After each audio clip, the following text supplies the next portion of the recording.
Have you ever wondered what could make Allah angry with you? As human beings, we are constantly tested in this life, and there are moments when our actions can bring us closer to Allah's mercy, and sadly, moments when they can push us away from His infinite grace. In this video, we are going to talk about the serious actions and behaviors that Allah has clearly warned us against in the Quran, and through the teachings of Prophet Muhammad, peace be upon him. These actions are so severe that no matter what the world offers or the price we might have to pay, we must avoid them at all costs. When we disobey Allah, we risk angering the Creator of the heavens and the earth, the one who holds everything in His hands. But, even more importantly, we risk losing our way, disrupting the peace in our hearts, and ultimately, jeopardizing our place in the hereafter. Whether it's associating partners with Allah, lying, causing injustice, or any other sin, the truth remains. These actions may seem small in the moment, but they have eternal consequences. By understanding the gravity of these mistakes and striving to stay away from them, we can secure Allah's mercy and protection, ensuring that we are living lives that are pleasing to Him. 1. When you know it's wrong, but you still do it. There is something extremely dangerous that happens in the heart of a person who knows that an action is wrong, but still goes ahead and does it. It is not just about the action itself. It is about what happens to your connection with Allah when you knowingly break His rules. At that moment, you are not just making a mistake. You are showing Allah that His commands are not important enough to you. That is a serious place to be. Sometimes the Shaytaan whispers and says, "Just this once," or "Everyone else is doing it," or "You can ask for forgiveness later." But the truth is, this kind of thinking is poison to the soul, because when you know something is haram and still go forward with it, you are walking straight toward the anger of Allah. You are telling your Creator, "I see your red light, but I'm driving through it anyway." The most dangerous part is not just the act itself, it's what it does to your heart. Every time you disobey Allah knowingly, a black spot appears on your heart. One sin, then another, until your heart becomes dark and you can no longer feel guilt. You can no longer feel shame. You don't cry anymore when you hear the Quran. You don't feel anything when you make sujood. That numbness is a punishment in itself. Look around you. People chase money, fame, love, even if they have to lie, cheat, steal, or disobey Allah. They say, "I had no choice." But you always have a choice. Allah gave you a conscience. He gave you guidance. He sent the Quran as light in your life. You are never forced to disobey. It's always a decision. And when you decide to put the dunya above your deen, then you are selling your soul for something temporary. The truth is, nothing in this world is worth Allah's anger. No job, no relationship, no money, no comfort, no shortcut is worth being cursed by the one who created you, feeds you, heals you, and forgives you. Think about the weight of Allah's anger. If He removes His mercy from your life, even for one moment, what happens to your peace? What happens to your safety, your health, your family, your future? Do not gamble with your soul. Remember, the first step to earning Allah's love is to fear losing it. And the first step to losing Allah's mercy is to stop caring about right and wrong. 2. Shirk, associating partners with Allah.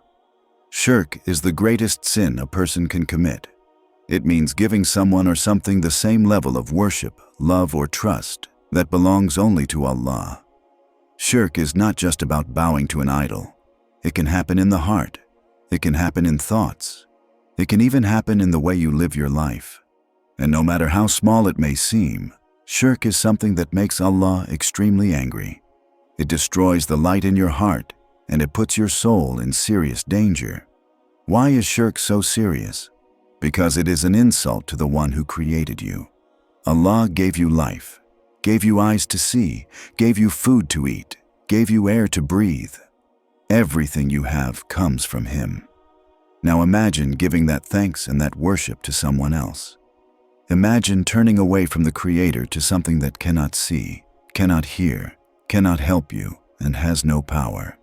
That is shirk, and it breaks the special bond between the slave and his Lord. Some people may say, "But I don't worship idols, so I'm safe." But shirk can be hidden. It can be in the heart. When you put all your trust in a person instead of Allah, that is a form of shirk. When you believe someone else controls your sustenance, your health, or your future, that is a form of shirk. When you make choices based on pleasing people instead of pleasing Allah, that is a type of hidden shirk. Even loving someone more than Allah can lead to shirk. If you know something is haram, but you still do it to please someone you love, then that love has taken the place of Allah in your heart. And the heart was created to have only one king, Allah. When you give that throne to someone or something else, you are committing spiritual betrayal. You are choosing someone else over the one who gave you everything. Dear brothers and sisters, shirk is not something to take lightly. It is the biggest enemy of your soul. Protect your heart. Clean it with zikr. Fill it with love for Allah. Keep it strong with salah. Don't let anything take Allah's place in your life. Not people, not money, not desires. Only Allah deserves your full love, your full trust, and your full obedience. If you ever feel like your heart is leaning toward something more than Allah, stop and fix it immediately. Ask yourself, who am I trying to please right now? And remind yourself that the pleasure of Allah is greater than anything the world can give. 3. Hypocrisy, the silent destroyer of faith. Hypocrisy is a silent killer. It is the act of pretending to be something you're not. It's when the heart says one thing, but the tongue says another. It's when someone appears to be a believer on the outside, but deep inside, the heart does not truly submit to Allah. And this is one of the things that make Allah most angry. Hypocrisy is dangerous, not just because it fools people, but because it destroys your relationship with Allah from the inside. There are people who pray, fast, and speak sweet words in front of others, but when they are alone, their hearts are filled with doubt, arrogance, and lies. This is not just a small mistake. This is a serious disease of the heart. Allah knows what is hidden. He sees through fake worship, and He does not accept worship that is not sincere. Hypocrisy is not just about lying to others, it's also about lying to yourself. A hypocrite says he believes, but in his actions, he disrespects the commands of Allah. He may look religious in public, but does haram in private without feeling shame or guilt. This double life may fool people, but it cannot fool Allah. And on the day of judgment, masks will fall and the truth will rise. Now, ask yourself honestly, are you praying for Allah or to impress others? Are you doing good to please the Creator or to earn praise from people? Hypocrisy can sneak into our lives in small ways. When we do things only for fame, likes, or followers, and not for Allah, that is a sign of hypocrisy. This disease grows in darkness. That is why we must bring light into our hearts through honest reflection, sincere dua, and constant remembrance of Allah. So what can we do? The first step is to be sincere with Allah. Speak to Him truthfully. Worship Him with love. Do good when no one is watching. Make your heart clean and humble. Remember, even small acts done sincerely are loved by Allah more than big actions done for show.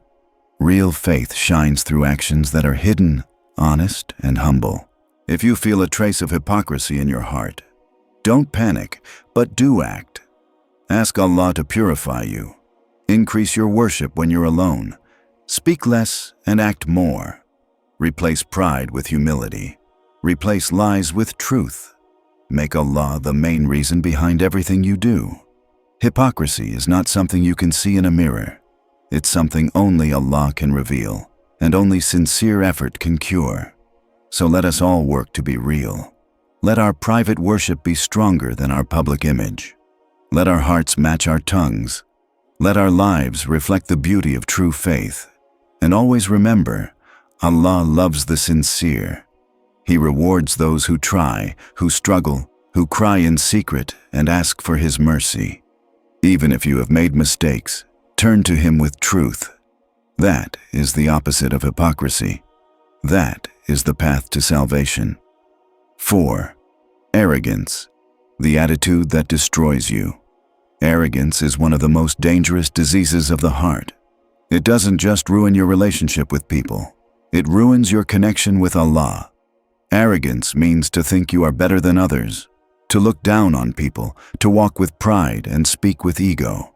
It is when a person starts to feel too important, too smart, too rich, too religious, or too powerful, and forgets that all power, beauty, and greatness belongs only to Allah.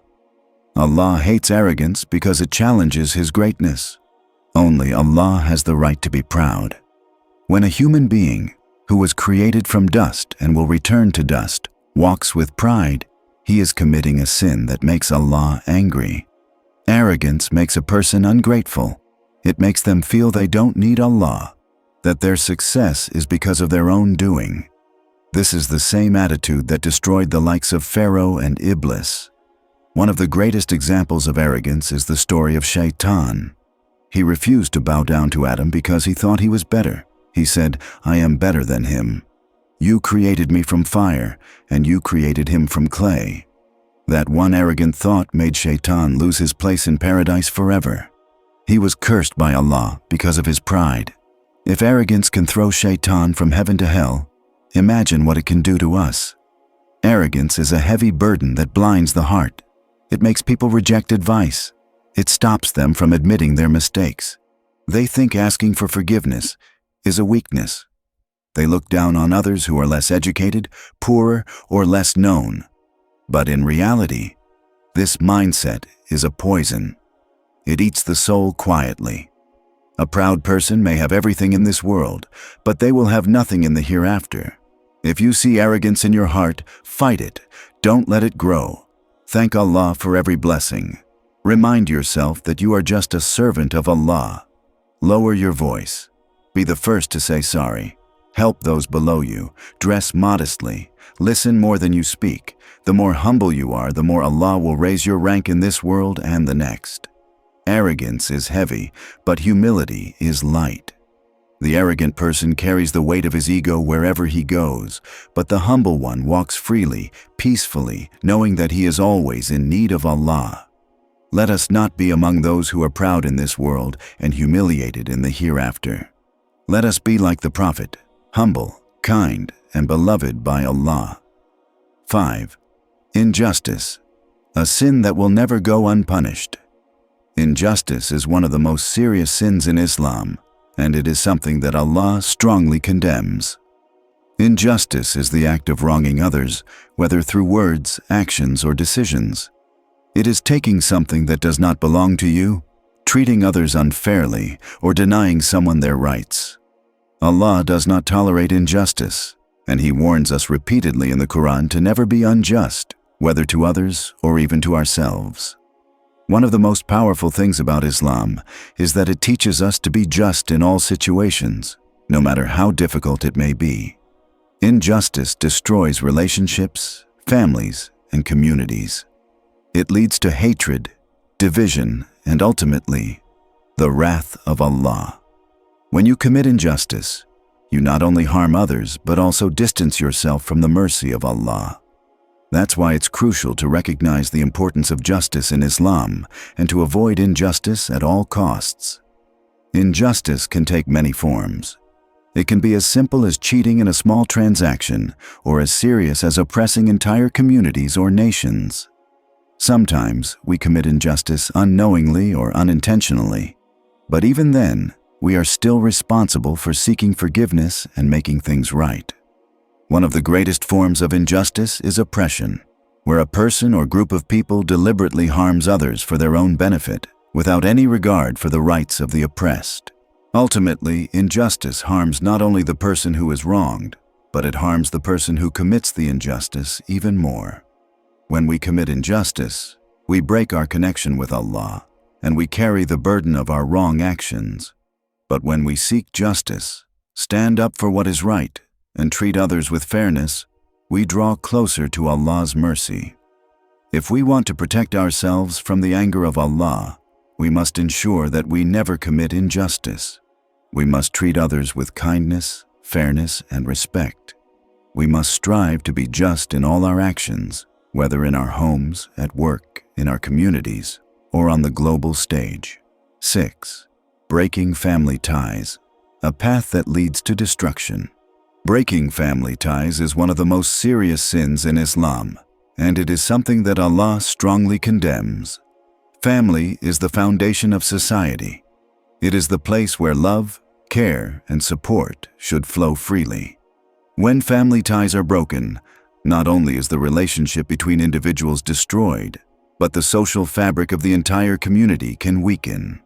Allah commands us to uphold the ties of kinship, to respect and honor our parents, siblings, and extended family, and to never cut them off, no matter what the circumstances may be. In Islam, maintaining good relations with family is a responsibility. It is a right that Allah has given to our family members, and it is something that we are accountable for on the Day of Judgment. When we break family ties, we are not only hurting those we are related to, but we are also angering Allah, who has commanded us to honor these relationships. This act of disobedience to Allah's command can bring severe consequences in both this world and the hereafter. If we want Allah to forgive us, we must also be willing to forgive others. Forgiveness is a key component of maintaining family ties. Instead of holding on to grudges, we must let go and work towards rebuilding the relationship. Sometimes this requires humility, patience, and a willingness to put the past behind us. But when we make the effort to restore family ties, we not only strengthen our relationships, but also earn the pleasure of Allah. Breaking family ties is a serious sin that leads to harm not only for ourselves, but also for those around us. It destroys relationships, weakens communities, and invites the anger of Allah. Islam teaches us to resolve conflicts with patience, wisdom, and forgiveness. We must strive to maintain the bonds of kinship, honor our parents, and care for our family members. By doing so, we not only gain the pleasure of Allah, but also bring peace and blessings into our lives. Remember, avoiding the actions that anger Allah is not just about following rules. It's about protecting your soul and securing your place in His mercy. Life is full of tests, but with sincerity, repentance, and a commitment to truth, we can earn Allah's forgiveness and blessings. Never forget, the price of avoiding sin is far less than the consequences of angering Allah. If this video has touched your heart, please like, comment, and subscribe to Deen Explorers for more reminders that help us stay on the straight path. May Allah guide us all and protect us from actions that anger Him.